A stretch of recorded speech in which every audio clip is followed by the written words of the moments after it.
Buat kalian yang suka, tertarik, dan ngefans sama seri Saint Seiya, mari merapat kita akan bahas soal salah satu prequel dari Saint Seiya yang mungkin banyak orang nggak ngerti dan kalian nggak ngerti kalau pernah tayang di Indosiar. この番組はご覧のスポンサーの提供でお送りします。 Oke, saya Minasan, selamat datang kembali di Sound Speak. Jadi tadi aku sudah bilang kita akan bahas soal salah satu seri prequelnya Saint Seiya dan akan aku bahas di konten nostalgia. Kali ini aku kembali dengan konten nostalgia, mungkin buat yang belum belum ngerti, belum familiar. Nostalgia ini tempatku untuk ngajak kalian cerita, sharing, sedikit review mengenai seri-seri anime yang menurutku itu bagus, keren, layak ditonton. Tapi banyak orang dan mungkin kalian pun nggak ngerti, nggak nonton sama sekali. Dan disinilah tempatku buat ngajak kalian, ayo nonton, ngikutin serinya. Kita akan bahas soal salah satu prequelnya Saint Seiya, tadi aku sudah bilang, dengan nama Saint Seiya Lost Canvas. Jadi buat yang belum ngerti, Saint Seiya Lost Canvas ini salah satu prequel, karena sebenarnya Saint Seiya yang kita tahu itu ya, soal Pegasus Seiya, Cygnus Yoga, Dragon Shiryu, Andromeda Shun, Phoenix Ikki, itu cerita utamanya Saint Seiya seri ini. Tapi sebenarnya universe-nya Saint Seiya ini sendiri itu lumayan kompleks karena ada prequel, ada sequelnya. Dan aku bisa bilang ini adalah salah satu seri yang cukup turut andil, cukup bertanggung jawab menyeret aku lebih dalam ke jurang perotakuan, ke jurang anime. Selain Beelzebub, sebelumnya juga aku bahas di konten nostalgia, seri ini juga salah satunya. Jadi langsung kita mulai aja, nggak usah main cincong pembahasannya. Itu pengantar dari aku. Semoga kalian tertarik, semoga kalian pengen nonton serinya. Meskipun harus aku bilang disclaimer di awal, bakal bikin kalian kecewa. Jadi buat kalian yang merasa fine-fine aja, nggak masalah kalau misal kalian bakal kecewa setelah denger pembahasan kali ini dan nonton serinya nanti, silakan dilanjutkan videonya. Tapi buat kalian yang mungkin merasa males, buat kalian yang merasa aduh kalau kecewa mah nggak usah ditonton gitu, silakan videonya kalian close aja, nggak masalah. Aku kasih waktu. Dah, yakin mau kecewa? Mari kita mulai.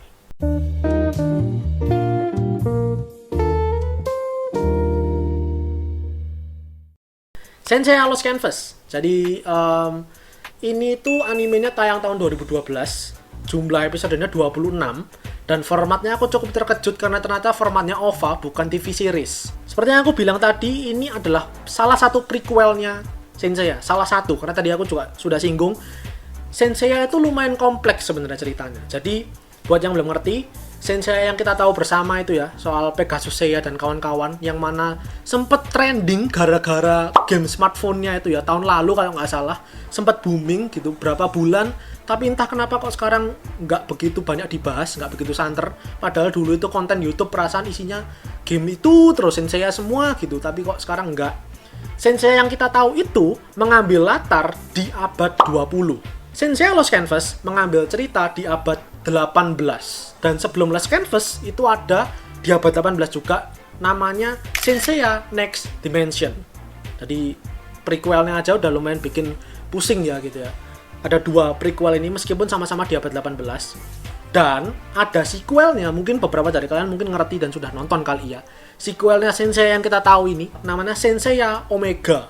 Animenya rilis tahun 2012 atau 2013. Aku pernah coba nonton karena aku tertarik dengan seri Saint Seiya.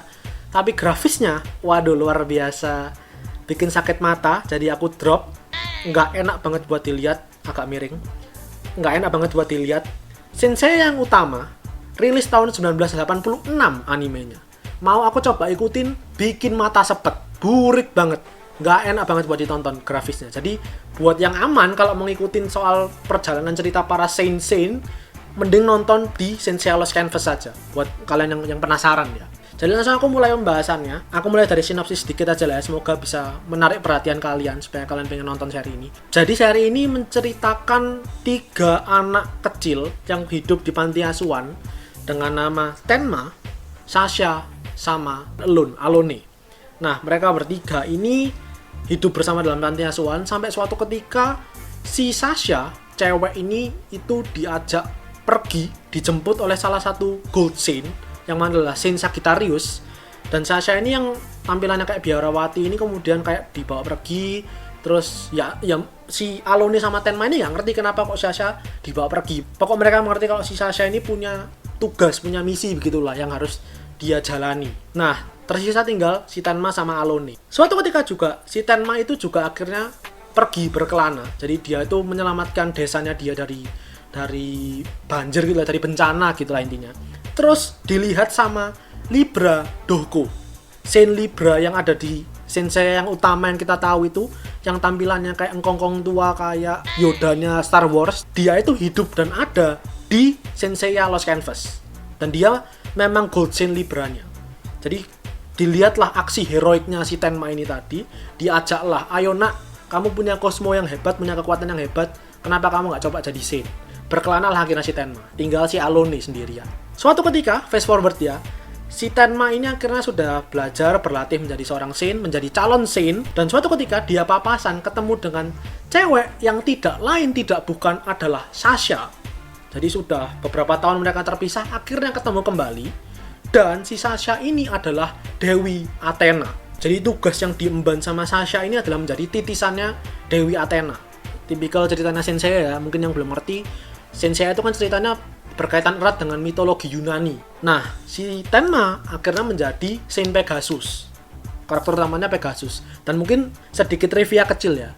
Tenma itu adalah bahasa Jepangnya Pegasus. Jadi kalau kalian translate, Pegasus Tenma itu artinya Pegasus. Nah, suatu ketika si Tenma ini pergi misi gitu ya. Ada sebuah bencana gitu. Dia pergi dan dia ketemu Alone. Alone teman masa kecilnya ini tadi ternyata menjadi wadahnya Dewa Hades. Dewa Hades buat kalian yang ngikutin Senseiya atau mungkin tertarik dengan mitologi Yunani, kalian tahu kalau Dewa Hades ini bisa dibilang penjahatnya lah ya. Dia kan dewa kematian. Ya nggak sih, dewa kematian atau dewa alam baka ya gitu ya, si Hades itu. Dan ya itulah pokok intinya yang penjahatnya di sini itu Alone. Jadi bayangkan ya, waktu kecil bertiga ini bersahabat, tapi ketika dewasa ternyata mereka semua punya jalan hidup yang berbeda, dan parahnya disatukan di mana mereka semua harus menjadi musuh. Satu menjadi pemimpin yang membawa keselamatan bagi dunia, satu pelindung dari pemimpinnya ini tadi, dan pemimpin ini tadi harus melawan si bos jahat, si dewa kematian Hades.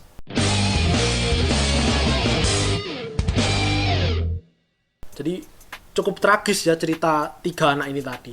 Jadi itu kurang lebihnya sinopsisnya. Dan nanti ya dalam perjalanan cerita bakal ada si Tenma bakal ketemu dengan teman-temannya dia. Teman-temannya itu yang karakter utamanya di seri ini itu Saint Unicorn. Kalau di Sensei yang utama itu kan Unicorn itu kan rival ya, rivalnya si Seiya. Kalau di cerita kali ini temennya Pegasus adalah si Unicorn.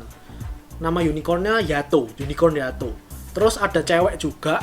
Entah kenapa kok dia bisa jadi Saint ya. Soalnya setauku, kalau aku nggak salah ya, mungkin kalau aku salah tolong dikoreksi. Setauku cewek itu nggak boleh jadi Saint ya. Setauku loh ya. Makanya di Sensei yang utama itu ada Saint yang pakai topeng untuk menyembunyikan identitasnya dia. Karena sebenarnya dia itu cewek. Nah, pokok intinya salah satu temennya si Tenma ini tadi selain Unicorn Yato ada Crane Yuzuriha yang mana adalah cewek. Jadi mereka bertiga ini ya satu tim lah para karakter utamanya yang akan membasmi kejahatan kayak gitu. Dan tentu selain punya teman-teman, si Tenma ini tadi punya mentor, punya senior yang tidak lain tidak bukan para karakter-karakter yang bikin Senseiya ini menjadi luar biasa booming, luar biasa terkenal dan disukai. Para Gold Saint, para Saint-Saint emas, yang mana merepresentasikan dari 12 zodiak. Jadi kalau secara garis besar karakter-karakternya ya kayak gitulah tipikal-tipikalnya Sensei ya. Kalau kalian ngikutin ya, cowok-cowok Gold Saint-nya itu ikemen gitu, ganteng-ganteng, terus habis itu berotot-berotot, rambutnya warna-warni, terus panjang gitu, entah kenapa udah kayak boyband K-pop gitulah. Modelannya kayak gitu semua. Dan untuk kekuatan secara garis besar masih mirip kayak yang di Sensei yang utama. Kekuatannya ya semuanya mirip. Cancer itu soal arwah, soal kematian. Terus Capricorn itu pedang, Aquarius itu es, Taurus itu fisik gitulah ya. Dan yang lainnya kurang lebihnya itu masih sama semua. Dan nanti dalam perjalanan cerita, satu demi satu bakal tumbang, bakal gugur dalam pertempuran melawan anak buahnya Hades, para Spectre. Cuman yang membedakan antara yang utama, Sensei yang utama sama yang Lost Canvas ini tadi, itu ya memang dari intrik-intrik ceritanya di dalamnya itu agak berbeda kayak gitu. Tapi secara garis besarnya ya masih sama. tadi aku sempat singgung ini seri pernah ditayangkan di Indosiar dan itu aku cukup kaget ya karena nggak kebayang aja gitu loh kalau dari sekian banyak anime terkenal gitu kenapa harus seri ini yang diambil dan ditayangkan meskipun juga cuman berapa episode ya 8 atau 9 episode doang terus entah kemana gitu kayak Gintama, kayak Fairy Tail gitu entah kemana gitu terus gak ditayangkan lagi cuman dulu pernah tayang memang dan mungkin nggak ngerti mungkin kurang laku kali ya akhirnya di drop dan ini klimaksnya yang bakal bikin kalian kecewa dan agak berkaitan sama aku singgung sebelumnya tadi soal nggak laku dan di drop di Jepang seri ini nggak laku dan di drop jadi episode 1 sampai 26 itu belum selesai itu masih nyantol ceritanya itu masih baru masuk ke puncak perangnya baru mau mulai perang nih. Bayangkan misal kalau kalian nonton Naruto. Terus waktu perang dunia shinobi keempat tuh tiba-tiba waktu para aliansi shinobi mau bertempur lawan para Zetsu tuh mau ketemuan ini terus tiba-tiba selesai. Animenya nggak pernah tayang lagi. Kayak gitu. Lost Canvas itu kayak gitu. Jadi kalau kalian sudah nonton, ngikutin serinya, kalian bakal tertarik gitu rasanya. Keren banget gitu ya. Intrik-intriknya itu keren gitu. Konflik-konfliknya itu seru. Pertempurannya luar biasa keren. Tapi begitu udah sampai mau pecah perang nih, udah mau pecah telur, selesai. Nggak dilanjutin.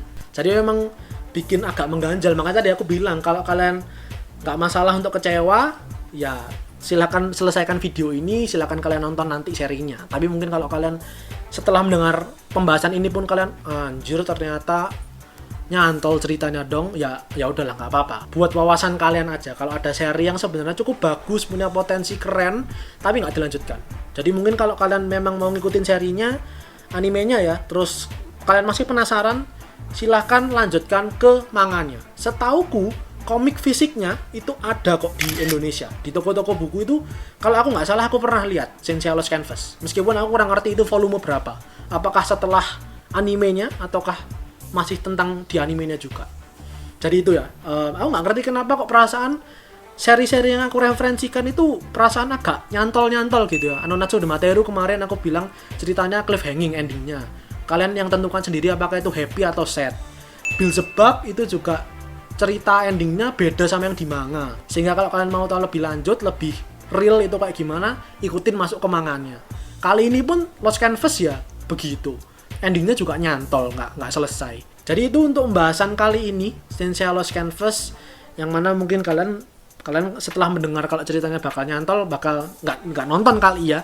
Dan mungkin kalian juga nggak tertarik dengan Sensei ya. Cuman buat kalian yang mungkin pernah main game smartphone-nya, mungkin kalian pernah nonton seri ini, entah yang utama atau entah yang Omega, mungkin kalian bakal sedikit tertarik dengan Sensei Lost Canvas ini tadi, karena percayalah dibanding Sensei yang utama sama Sensei yang Omega, menurutku pribadi Sensei Lost Canvas ini yang paling menarik, yang paling asik buat dinikmatin. Jadi itu untuk pembahasan kali ini. Silahkan di like videonya kalau kalian menyukai pembahasan kali ini. Silahkan di share ke teman-teman kalian, terutama mungkin kalian punya teman-teman yang punya ketertarikan, punya rasa suka terhadap Sensei ya. Silahkan berkomentar gimana pendapat kalian, minasan, apakah ya itu tadi ya, mungkin barangkali kalian akhirnya benar-benar kecewa dan nggak bakal nonton serinya. Cuman anyway ya sudahlah, setidaknya aku mengajak kalian. Nanti perkara kalian nonton atau enggak itu terserah kalian juga. Silahkan di follow Instagramnya Sound The Speak, dan jangan lupa juga subscribe buat kalian yang mau menikmati lebih banyak konten anime dan manga dari channel ini Sound The Speak. Karena anime dan manga itu yang aku suka dan itu yang kalian suka. So, see you guys in the next video. Itarashi minasan.